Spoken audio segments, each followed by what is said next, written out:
महाभारत काल के 8 सबसे शक्तिशाली धनुर्धर, जिनकी शक्ति के आगे देवता भी नतमस्तक हो जाते थे। धनुर्धर तो बहुत हुए हैं, लेकिन एक ऐसा भी धनुर्धर था जिसकी विद्या से भगवान कृष्ण भी सतर्क हो गए थे। एक ऐसा भी धनुर्धर था जिसने देवराज इंद्र को हरा दिया था। एक ऐसा भी धनुर्धर था जिसको लेकर द्रोणाचार्य चिंतित हो गए थे, और एक ऐसा भी धनुर्धर था जो दुश्मन सेना पर अकेला भारी पड़ जाता था। एक ऐसा भी धनुर्धर था जिसने अर्जुन को 3 बार हरा दिया था। एक ऐसा भी धनुर्धर था जिसे अर्जुन भी डर गए थे, जो अपने 3 बाण से महाभारत के युद्ध को खत्म कर सकते थे। और एक ऐसा भी धनुर्धर था जिसके सामने महाभारत के योद्धा बच्चे समान थे। धनुर्धर तो बहुत हुए, परंतु सर्वश्रेष्ठ तो सर्वश्रेष्ठ होता है। आप क्या सोचते हैं, कौन थे सर्वश्रेष्ठ धनुर्धर? आप कहेंगे अर्जुन नहीं, आप कहेंगे कर्ण नहीं, आप कहेंगे एकलव्य या श्री कृष्णा नहीं। अगर आप कोई अंदाजा लगा सकते हैं तो ईमानदारी से वीडियो यहीं रोककर अभी ही कमेंट में लिख दीजिए। अगर आपका अंदाजा सही होगा तो हम आपको मान जाएंगे। आप कितना भी सोच लो, अंदाजा नहीं लगा पाएंगे कि कौन थे महाभारत काल के सर्वश्रेष्ठ धनुर्धर। उसके जैसा धनुर्धर महाभारत के बाद आज तक ना ही कभी हुआ है और ना ही कभी होगा। चलिए जानते हैं महाभारत के 8 सबसे शक्तिशाली धनुर्धरों के बारे में। नंबर 8 पर है भीष्म पिता, गंगा पुत्र भीष्म। यह एक अकेले ऐसे योद्धा थे कि जिन्होंने उस समय पृथ्वी पर हस्तिनापुर को अपराजित कर दिया था।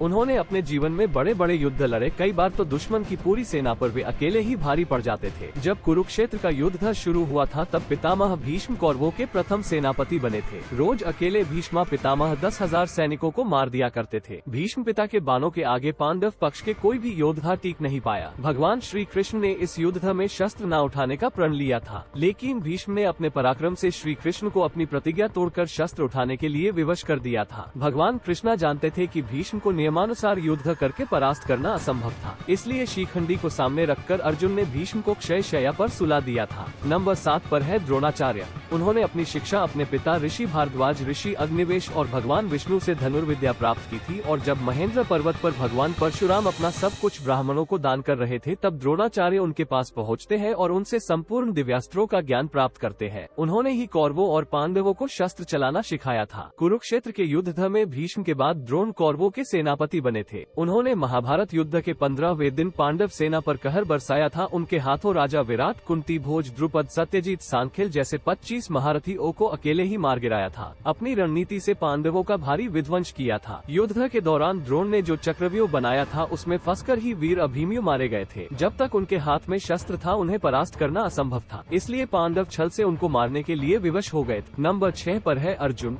5 पांडवों में से एक अर्जुन, जिसकी धनुर्विद्या जग प्रसिद्ध। गुरु द्रोणाचार्य के श्रेष्ठ शिष्यों में से एक थे अर्जुन। गुरु द्रोणाचार्य ने अर्जुन को धनुष सिखाते वक्त वचन दिया था कि तुमसे श्रेष्ठ इस संसार में कोई धनुर्धर नहीं होगा। अर्जुन के गांडीव धनुष की टंकार से पूरा युद्ध क्षेत्र गूंज उठता था। अर्जुन दोनों हाथ से धनुर्विद्या कर सकता था, इसीलिए उसे सब्यसाची कहा जाता था। कई बड़े बड़े योद्धा तो अर्जुन के हाथ में गांडीव देखकर रण मैदान से भाग जाते थे। किसी गांडीव धनुष से अर्जुन ने इंद्रदेव को हरा दिया था।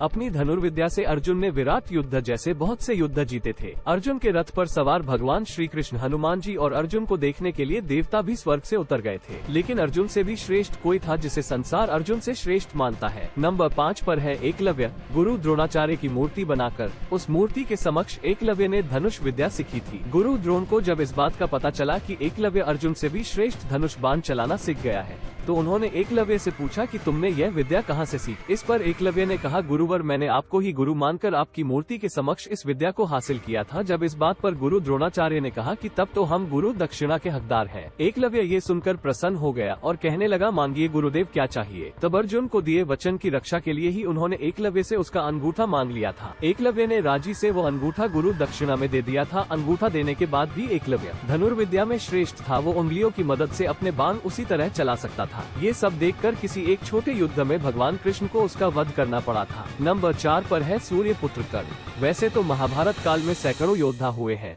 लेकिन कहते हैं कि युद्ध में कर्ण जैसा कोई धनुर्धर नहीं था। अगर देवराज इंद्र को अपना कवच और कुंडल दान में नहीं देते तो कर्ण को मारना असंभव था। कर्ण के पास विजय धनुष था, जो अर्जुन के गांडीव धनुष से भी श्रेष्ठ और बलवान था। कहते हैं विजय धनुष के साथ कर्ण अजेय था। कर्ण अर्जुन और एकलव्य से श्रेष्ठ धनुर्धर होने का प्रमाण ये है। कर्ण के धनुर्विद्या की शक्ति को जानकर ही महाभारत के कई योद्धा उसका नाम सुनकर पीछे हट जाते थे। उसके तीर की इतनी ताकत थी कि जब वे तीर चलाते थे और उनका तीर अर्जुन के रथ पर लग जाता था तो रथ पीछे कुछ दूरी तक खिसक जाता था। उसके धनुष्य बाण की शक्ति को देखकर भगवान श्री कृष्ण अर्जुन से कहते थे कि जिस रथ पर मैं और महाबली हनुमान जी विराजमान है उसके के इस तरह पीछे धकेले जाने से पता चलता है कि कर्ण की धनुर्विद्या में कितना बल है। नंबर 3 पर है श्री कृष्ण। भगवान श्री कृष्ण सर्वश्रेष्ठ धनुर्धर भी थे। यह बात तब पता चली जब उन्होंने लक्ष्मणा को प्राप्त करने के लिए स्वयंवर की धनुष प्रतियोगिता में भाग लिया था। इस प्रतियोगिता में कर्ण, अर्जुन और अन्य कई सर्वश्रेष्ठ धनुर्धरों ने भाग लिया था और वो सभी भी विफल हो गए थे, क्योंकि द्रौपदी स्वयंवर से कहीं अधिक कठिन थी लक्ष्मणा स्वयंवर की प्रतियोगिता। भगवान श्री कृष्ण ने सभी धनुर्धरों को पछाड़कर बड़ी आसानी से अपने धनुष से लक्ष्य भेद करके चुनौती को जीत लिया था और लक्ष्मणा से विवाह कर लिया। हालांकि लक्ष्मणा पहले से ही श्री कृष्ण के अपना पति मान चुकी थी, इसीलिए श्री कृष्ण को इस प्रतियोगिता में भाग लेना पड़ा। श्री कृष्ण के धनुष का नाम शारंग था। नंबर 2 पर है बर्बरीक। बर्बरीक महाभारत काल का सर्वश्रेष्ठ धनुर्धर था। युद्ध के मैदान में भीम पौत्र बर्बरीक, जिसे भगवान शिव ने 3 आज्ञाकारी अमोघ बाण दिए थे, जो कभी खाली नहीं जाती और अपना कार्य करके उसके पास वापस लौट आते थे। बर्बरीक ऐसा वीर योद्धा था जिसने ये घोषणा कर डाली कि मैं उस पक्ष की तरफ से लड़ूंगा जो युद्ध में हार रहा होगा। भीम के पौत्र बर्बरीक के समक्ष जब अर्जुन तथा भगवान श्री कृष्ण उसकी धनुर्विद्या का चमत्कार देखने के लिए उपस्थित हुए, तब बर्बरीक ने अपनी वीरता का छोटा सा नमूना मात्र ही दिखाया। कृष्ण ने कहा कि यह जो वृक्ष है, इसके सारे पत्तों को एक ही तीर से छेद दो तो मैं मान जाऊंगा। बर्बरीक ने आज्ञा लेकर तीर को वृक्ष की ओर छोड़ दिया। जब तीर एक एक कर सारे पत्तों को छेदता जा रहा था, उसी दौरान एक पत्ता टूटकर नीचे गिर पड़ा।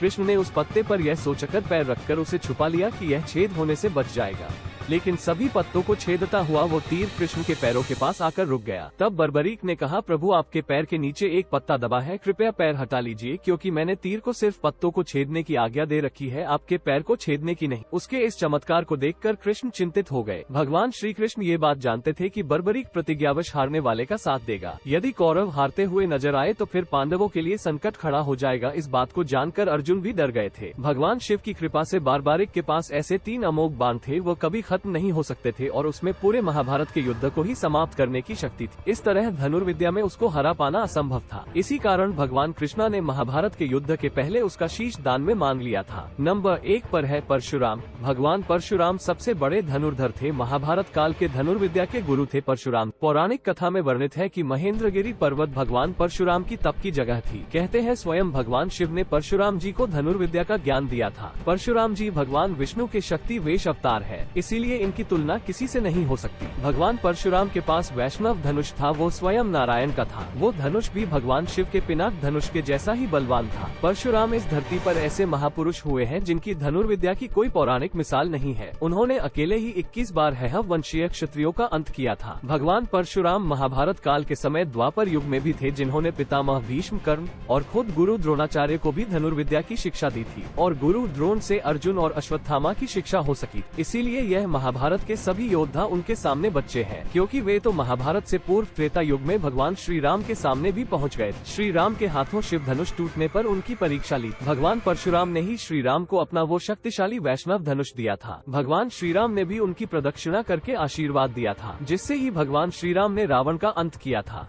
इसीलिए सर्वश्रेष्ठ तो परशुराम जी ही है, ऐसा हमारा मानना है। आप क्या मानते हैं वो भी जरूर बताइए। दोस्तों, नंबर देने में हमने एक छोटी चूक की है, शायद वो आपको पता चल गई होगी। अगर पता चल गया है तो कमेंट में जरूर लिख दीजिए। महाभारत की ऐसी कई रोचक कहानियां हैं जो हम आपको बताते रहेंगे। हमसे जुड़े रहने के लिए हमारे चैनल को सब्सक्राइब कीजिए। आपका बहुत बहुत धन्यवाद।